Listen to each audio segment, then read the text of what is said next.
welcome back to Pixie Dust and Paperbacks. For this video, I'm going to be doing my January wrap-up. I will also tell you what I rated it, what I thought about the book as well. Let me just pop open my Goodreads because I actually read/listened to more books than I thought I was going to for January.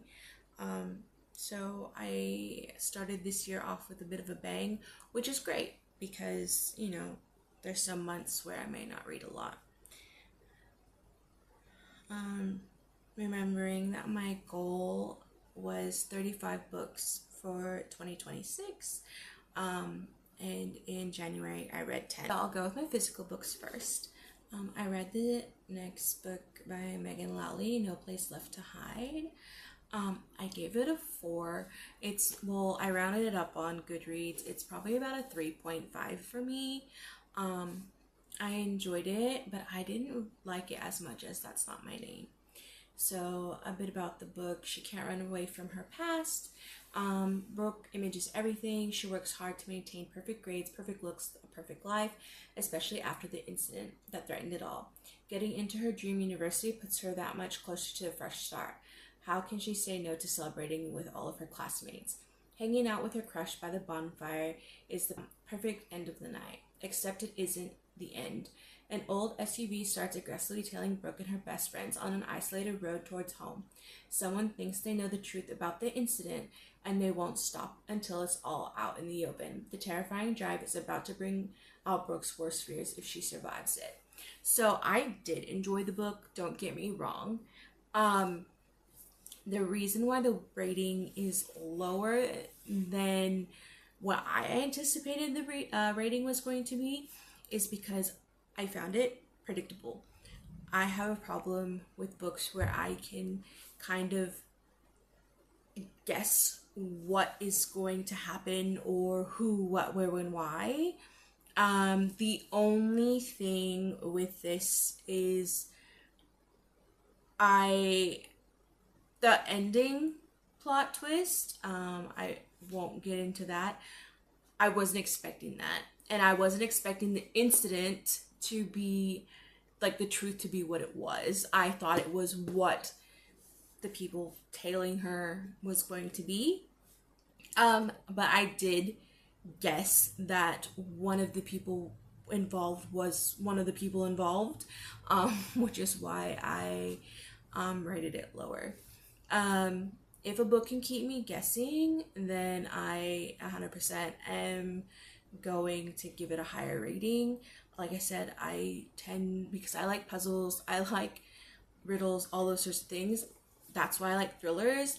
But a lot of the time, I kind of can see, like, who it is before the ending comes, which, depending on how you look at it, might be a positive for some, but for me it's a bit of a negative because I kind of know roughly the outcome.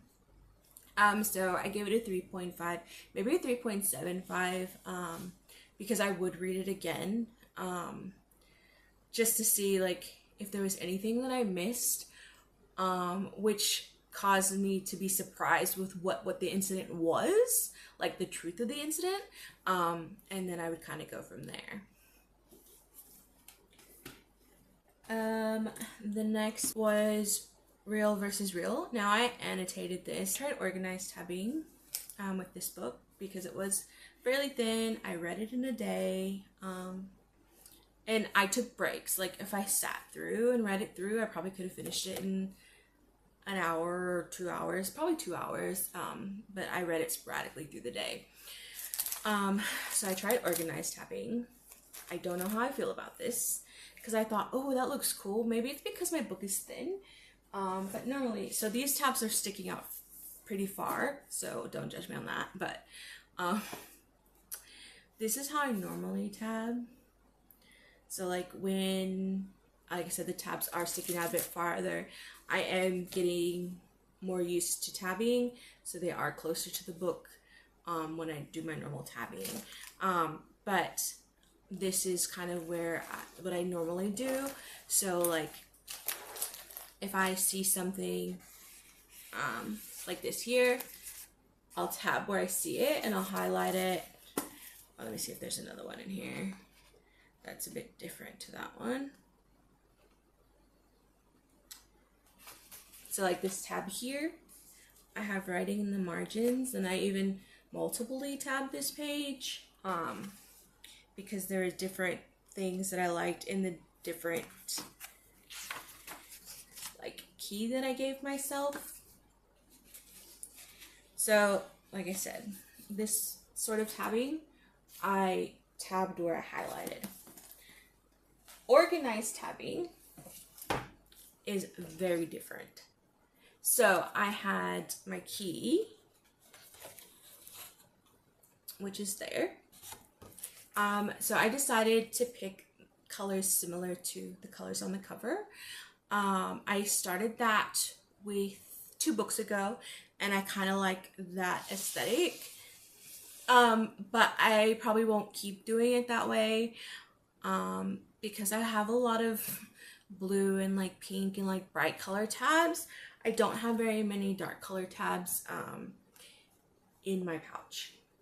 So for organized tabbing, I thought that was cute too. Anyways, but for organized tabbing, so here's where I highlighted, and you kind of just stick it down in the like descending down the edge of the page, and you kind of just line it up. So when you get it, as you can see, like I doodled, it lines up, as you can see, just an even row. Like you can see that's pretty even. Real versus Real was a second chance romance. Romance was at the forefront of the book, but there was also like subplots to it that didn't make it seem as bad as other romance books that I've read in the past. So it actually follows 2 lesbian couples. It's Anna and Danny and Nicole and Jen. And Nicole and Jen are influencers. And Anna and Danny are just your average Joe, everyday people. Anna follows Nicole and Jen, and she really wants to be like them. Make it big, be one of those cute gay couples that you see, you know, like I said in my TBR video, like Rose and Rosie, you know, Shannon and Kemi when they were together, like that sort of vibe is what they kind of put out. But as the book goes on, it's kind of like one of those is the grass greener on the other side sort of situations. And I think that it shows that really well, and that's why I enjoyed it. I gave it 4 stars, and I gave it 4 stars because I thought with the topics and how they went about it, I think that the 2 authors did really well. And how they did the whole, I guess, darker side of social media and like the presentation of always having to be perfect. I feel like they did that well. So that's another reason why. Plus, it just gave me that nostalgia vibe of growing up and watching lesbian YouTubers growing up pretty much. Yeah, so give it a 4. Then I read, so this one I managed to get in for physical. I read The Inheritance Game by Jennifer Lynn Barnes. This has been on my shelf for a very long time. It was gifted to me 3 years ago, I think. I think it was 2 years ago, 2024. It was gifted to me by one of my friends on Bookstagram. I won a giveaway, and this was the book that she gifted me from her giveaway. And I have been wanting to read it and I haven't picked it up. And finally, I was like, you know what? I'm going to read it. I have time. Let's see if I can smash it out. I smashed it out. $46.2 billion. I thought my heart attacking my rib cage and my mouth sandpaper dry. Tobias Hawthorne was worth $46.2 billion. And Tobias Hawthorne didn't leave everything to his grandsons. He didn't leave everything to his daughters. The math in this equation did not add up. It couldn't add up. My brain grounded to a halt. My ears rang. One by one, the other occupants of the room turned to stare at me. So, I really like this book. It didn't get a 5-star because of something that happens in the book. I knew that was who was coming for Avery. So I didn't give it a 5-star, but it was a 4-star because it kept me interested. It kept me intrigued. I enjoyed the puzzles that the grandfather left behind. So I'll read you a little bit more of the synopsis. There's secret passages, elaborate riddles, billions at stake. Let the games begin. Avery Grams has a plan for a better future. Survive high school, win a scholarship, and get out. But her luck changes in an instant when billionaire Tobias Hawthorne dies and leaves her virtually his entire fortune. And when I mean entire fortune, I mean literally everything. And the whole premise of the book is like her trying to figure out why, his family trying to figure out why he left this girl all of his money, all of his businesses, all of his land. The house is even hit like hers, like everything. So it was pretty entertaining. The only catch is Avery must move into his sprawling mansion full of secret passages, riddles, and codes. Unfortunately for Avery, Hawthorne House is also occupied by a family that Tobias Hawthorne disinherited. This includes 4 Hawthorne grandsons, dangerous, magnetic boys who grew up with every expectation that one day they would inherit billions. Now, I grew up going to high school in the 2000s. And one of the tropes I do enjoy when it comes to subplot romances is a love triangle. She gave me a love triangle. Heir apparent Grayson Hawthorne is convinced that Avery must be a con woman, and he's determined to take her down. But his brother Jameson views her as their grandfather's last hurrah, a twisted riddle, a puzzle to be solved. Caught in a world of wealth and privilege with danger around every turn, Avery will have to play the game herself just to survive this twisty, thrilling new mystery. From beloved author Jennifer Lynn Barnes. If you like riddles, if you like puzzles, if you like mysteries, this one. Definitely pick up this one. It's good. I can't say anything negative really. Besides, like I said, I kind of knew who was out to get Avery before I got there, unfortunately. But that's just because I'm always just thinking, my brain just doesn't stop, and I'm always like a step ahead, typically. So that's the only reason why I didn't get a 5 stars. I do want to continue to read the series. I only have the second book physically. So unless I'm going to purchase the book or win giveaways or something and request that as my giveaway prize, because a lot of times they'll get gift cards or whatever for Amazon, I'm gonna audiobook it, because I need to know what happens. Now, the last physical book I read is one that my partner has been wanting me to read for a very long time.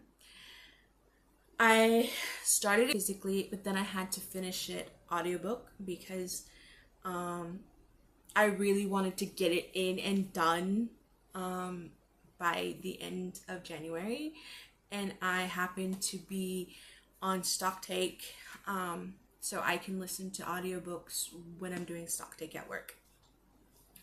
So that's how I got it in, and I literally, like, I texted her and I was like, I hate you. She knows I'm an emotional reader, and I was trying so hard not to cry while I was at work because of everything that was going on in my earbud. The Seven Husbands of Evelyn Hugo. She has been trying to get me to read this for years, forever. And I kept putting it off because I was like, ew, romance, yada, yada, yada, yada, yada, yada. I regret putting this off. This was a 5-star read for me. I cried. I recommend this book. It's a good representation for bisexuality. My partner is bisexual, and that's why she wanted me to read it, because it was such a good representation, because a lot of times you don't get a lot of good bi rep in books or in media in general. They're normally really negative, to be honest. I think that the Heartstopper series does a good job with Nick, but Taylor Jenkins Reid and Evelyn, really well done. Now, for those who don't know what this book is, and you've been living under a rock, it's reclusive Hollywood movie icon Evelyn Hugo is finally ready to tell the truth about her glamorous, scandalous life. But when she chooses unknown magazine reporter Monique Grant for the job, no one is more astounded than Monique herself. Why her, and why now? Summoned to Evelyn's luxurious apartment, Monique listens in fascination as the actress tells her story, from making her way to Los Angeles in the 1950s to her decision to leave show business in the 80s, and of course the 7 husbands along the way. Evelyn unspools a tale of ruthless ambition, unexpected friendship, and a great forbidden love. Monique begins to feel a very real connection with the legendary star, but as Evelyn's story nears its conclusion, it becomes clear that her life intersects with Monique's own in a tragic and irreversible way. I'm even tearing up. Not me about to cry on camera. I'm even tearing up now. This book, at the moment, oh my goodness, please don't cry. This book at the moment is probably unless I read something that is completely mind-blowing sometime else this year, this is probably going to be my top read of the year. It was so good. It was so well written. Not me about to, yep. As I said multiple times in previous videos, I am an emotional reader. I'm just in a sook. I'm a sook. Yeah, but this is an amazing read. The plot twist at the end, I can't even think about it. The plot twist at the end, I was not expecting at all. And hello, sir, I'm okay. And what Evelyn goes through her whole life, her whole career, her whole life really is really sad, and it's tragic, and it's just, I don't know, it's tragically beautiful. I don't know how to describe it, and I can't believe I cried on camera. But this is definitely one I highly recommend, and you won't be disappointed at all. You won't be disappointed. Let's just pause a second and we'll come back. Okay, we're back. Yeah, 7 Husbands of Evelyn Hugo. Definitely give it a shot. You will not be disappointed. As for the audiobooks, oh, there was one book that I finished in January, but I actually started in December. It was a physical book. I forgot about this one. It's The Last Olympian by Rick Riordan. I gave that 4 stars. I really enjoyed it. I've never read the Percy Jackson series. It's one of my partner's favorite series growing up, so I decided to give it a go and give it a read. The first audiobook I listened to was The House of Fear by Marissa Meyer. So this was something that I was listening to as a bit of investigation, I guess, to a video that I will be filming soon. There's just a lot of stuff that I want to deep dive into it. But it's a book based on the folklore tale of Bluebeard.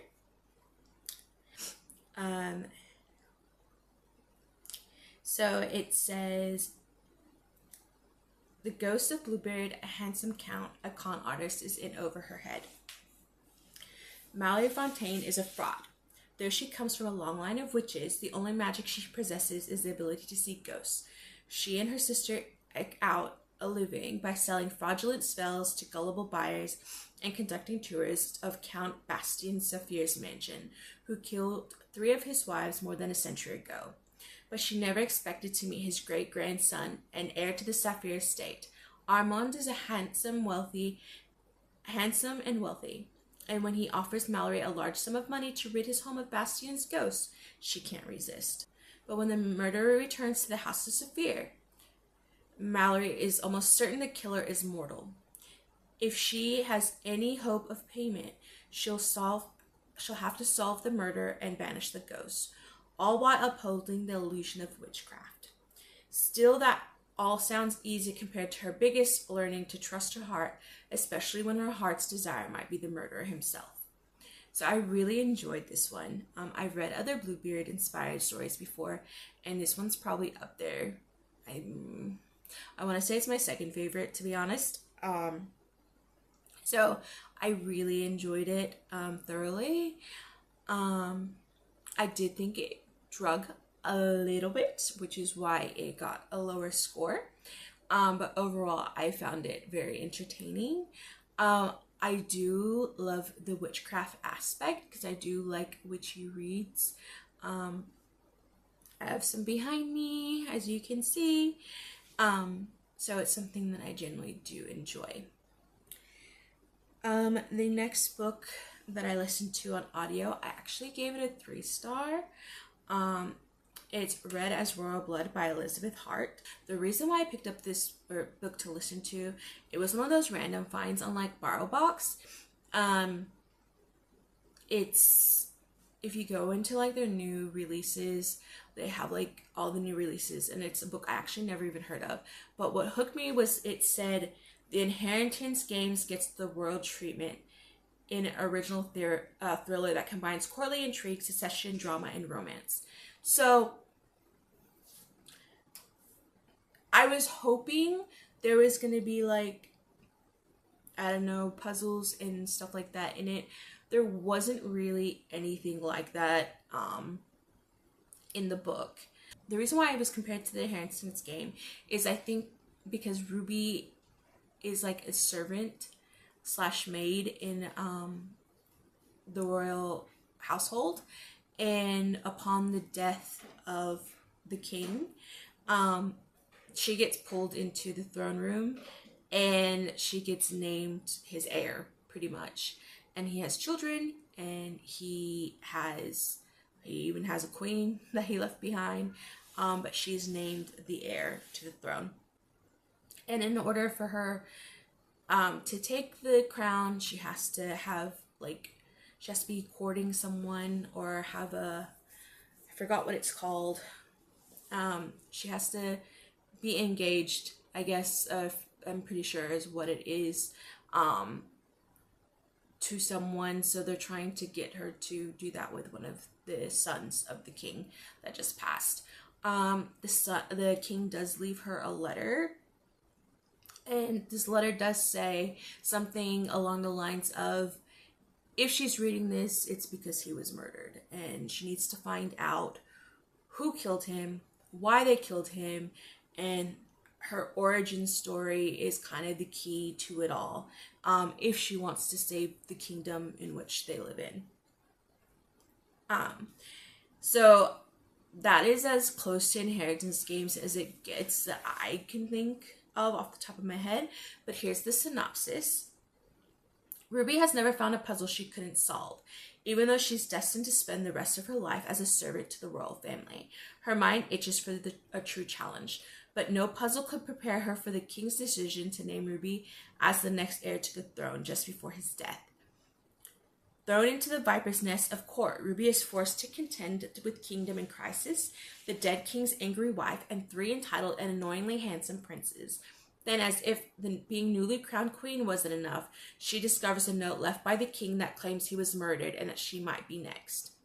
Unsure of who she can trust, Ruby makes uneasy alliances with each of the princes as she tries to solve the king's murder. But with the clock winding down, she will face her most difficult challenge, finding the truth before the killer comes for her. So the actual person that is the killer, I didn't guess that. I thought it was someone else. So the author did a really good job at disguising that, at least for me. I don't know if anyone else found it a bit easy to know who was the killer or not. And I feel like the premise was there, the idea was there, and I think it would have been a higher rating for me if it had those puzzles and riddles and things like it did in the inheritance games. Like, that's what I was hoping. That's what it was advertised and marketed as, and it fell flat.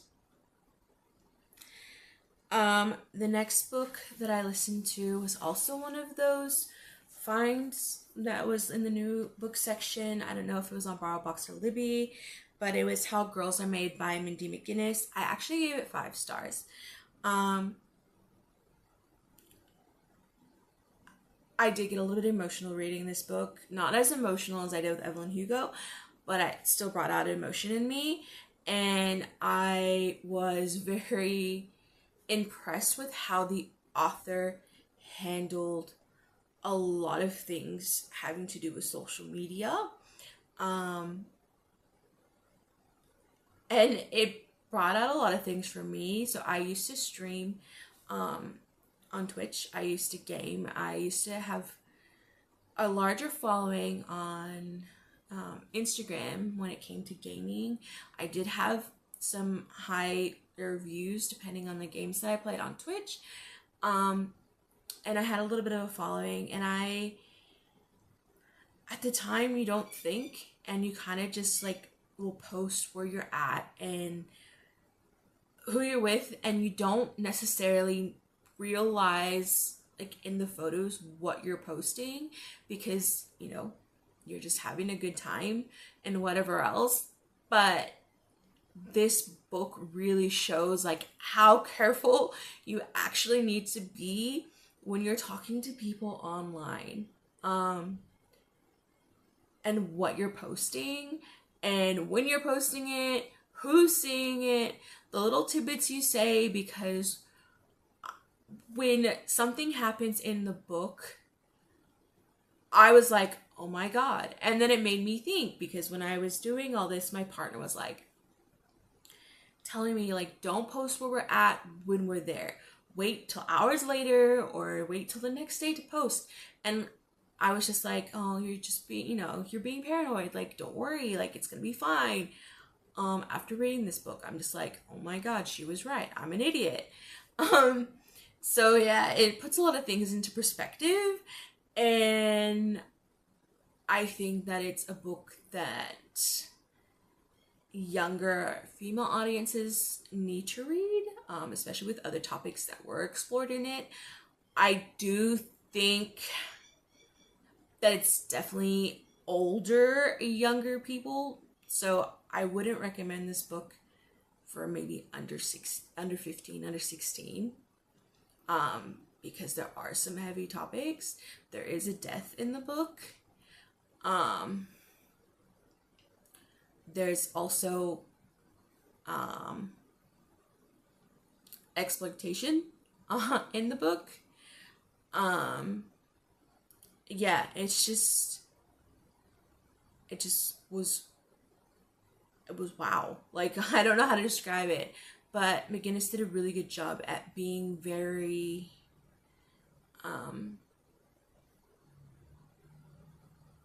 delicate with certain things, even though she didn't take away from the topics that she was talking about. She did it in a delicate way, in a way that it wasn't so traumatizing or traumatic for the reader, at least for myself. But if it was someone that was younger, I definitely think that it should be for someone who is on the older YA demographic, or even a new adult reader. So it's described as sex education meets euphoria in this dark contemporary novel that tackles perfectionism, emotional abuse, and the dark side of social media. Fallon is a fixer. From planning prom to organizing her college application, she's got it all figured out, except for when her younger sister comes to her with the very basic questions about sex. Shocked that she knows so little, and her fellow classmates even less, Fallon decided some practical education is in order. And Fallon isn't above practicing a little civil disobedience by creating a secret underground off-campus group. Shelby is a fighter. Having her nose broken is nothing new in her semi-professional career, but this time it's her boyfriend that threw the punch. Now her phone is blowing up with texts from a new guy who tells her she's perfect, she's special, she's everything he's ever wanted, except for a few small details. Shelby's happy to adjust for him because isn't that what a healthy relationship is about? Joby is a failure. She doesn't have enough followers and her posts never go viral, no matter how hard she crushes challenges and applies exactly the right filter. But a friendly DM from a good girl just like her points her in the direction of a whole new audience of admirers, guys who just want to talk, guys who give her attention she's always wanted. The lives of all three girls intersect in Fallon's secret class, rumors of which have parents up in arms. Fallon needs to keep herself anonymous, Shelby needs to keep her new boyfriend happy, and Joby needs to keep her followers, who keep asking for more. Each girl finds herself trapped in an inescapable situation that will lead to one of them dead. Honestly, it was good. And like I said, I think it brings in the topics of social media and the dark side of it really well done. The last book that I actually had on my audiobook TBR, but I did listen to one more audiobook, was also one of those new book finds. It was Twin Tides by Hein Nguyen. I gave it a 4. Yes, sir. Are you saying hello? I thought it was really good. It was really good, but I feel like it could have been, I don't know, I just wanted more. I think that was the problem. It left me wanting a lot more. A long-lost twin sister unravels the mystery behind their mother's disappearance and face the family betrayal that ultimately separated them in this breathtaking, speculative young adult thriller. Arya Nguyen and Callista Ha are identical twins, a fact that they just learned when a police officer told them that their mother is no longer a missing person. She's been found dead in Minnesota, a place neither of them had a connection to. Arya is from DC, where she's been struggling to pay their sick aunt's medical bills and only does so by writing her classmates' papers for extra cash. Meanwhile, Callista is a successful influencer in LA. Not that their food mogul father cares. Both have dreamt of the moment they'd see their mother again, of being happy again, but they can never imagine this nightmare. Their mother's body apparently hasn't aged, and there are bruises on her neck. Now beckoned to the quaint yet eerie city of Leu, where a ghoul supposedly haunts the waters, Callista and Arya must delve into their family's past to find their mother's murderer. Secrets don't unravel easily enough, and some people in the small town don't want to give their up without a fight. So I really enjoyed this one, like I said, and it brought in, I'm assuming it's from um, the author's background. That's what the ghoul was. Like, it was good. It was good. And I think it was just like traditional folklore from this author's heritage. I really did like the author's note as well at the end. It made me a little bit emotional, because although I may not have connection to the Asian community, um, having connection to the Hispanic community, it had very similar feelings, for people who may have come from immigrant backgrounds, to the United States. So there was a connection there, and I think that's why it made me a little bit emotional. Lastly, the book that I slipped in, oh, I actually slipped in two books, um, was The Ruling Class by Jennifer Lynn Barnes. That's the first book in the Fixer, I don't know if it's duology or a series. It's just book one. I gave it 4 stars. I do enjoy Jennifer Lynn Barnes books. So the premise is, when Tess Kendrick is sent to stay with her older sister in Washington, D.C., she had no idea that Ivy is the Capitol's go-to fixer, a person who can make powerful people's scandals disappear with the snap of their fingers. Tess never thought she and Ivy had much in common, but when she enrolled in the exclusive Hardwick school, she soon finds herself thrust into the role of high school fixer, problem solving for children of the DC elite. Secrets pile up as each sister lives a double life, and their worlds come crashing together when a scandal from the halls of Hardwick reaches the Capitol Hill. As the stakes turn deadly, Tess must uncover who's behind the power play before she becomes a target herself. It was previously published as The Fixer. It wasn't called Ruling Class. The title has been changed, but I liked it. There was a couple moments that I felt did drag a little bit, but I did enjoy it, and I think it's because I really like the character Tess. She gave me a mix of Eleanor Jones and the main character from A Good Girl's Guide to Murder. I forgot her name off the top of my head, but I really liked it. And she was just so like clever, and everyone was just so like afraid of her at the same time. Like, it was just really good. And then you're thinking, like, because it's an audiobook and the person sounded fairly young, so I think she's 15, 16 years old, around that age, in the book. And the fact that everyone is literally terrified of this girl is hilarious. Boys, girls, everyone. She's just scary, because she's like, if you're gonna pick on the little guy, I'm gonna pick on you, and you're just gonna have to deal with it, and you're gonna do what I say. But no, I enjoyed that one. So I'm hoping to get the second book on audiobook. I've reserved it, so we'll see. Maybe that'll be done in February, who knows.